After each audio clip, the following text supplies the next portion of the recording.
നാട്ടിൽ കൊണ്ടുപോകാനുള്ള സാധനങ്ങളെല്ലാം എടുത്തതിന് ശേഷം ഞങ്ങൾ പിന്നെ പോയി അതെല്ലാം ബില്ല് ചെയ്തു.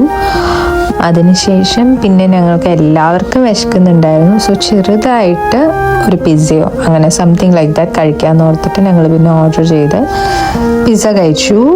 പാഞ്ചാലി വസ്ത്രാക്ഷേപം പോലെ. Okay, pizza. ഓ, നമ്മൾ പെപ്പറോണി അല്ലല്ലോ, സോറി ഡാർലിംഗ്. പെപ്പറോണി ആണോ അടിച്ചത്? അല്ല, ചീസ് എടുക്കാം. So now it's food time. നമ്മുടെ ഷോപ്പിംഗ് എല്ലാം കഴിഞ്ഞു. ഷോപ്പിംഗ് ഒക്കെ കഴിഞ്ഞ് നമ്മൾ തിരിച്ചിറങ്ങിയപ്പോൾ ഇതാ മഴയാണ്. അങ്ങോട്ട് ഓക്കെ. സോ ഇനി നമ്മൾ വീട്ടിൽ പോവുകയാണ്. നമ്മൾ ഷോപ്പിംഗ് കഴിഞ്ഞിരിക്കുന്നേരം നമ്മൾ വീട്ടിൽ റെസ്റ്റ് എടുക്കാൻ പോവുകയാണ്. ഇനി എന്തെങ്കിലും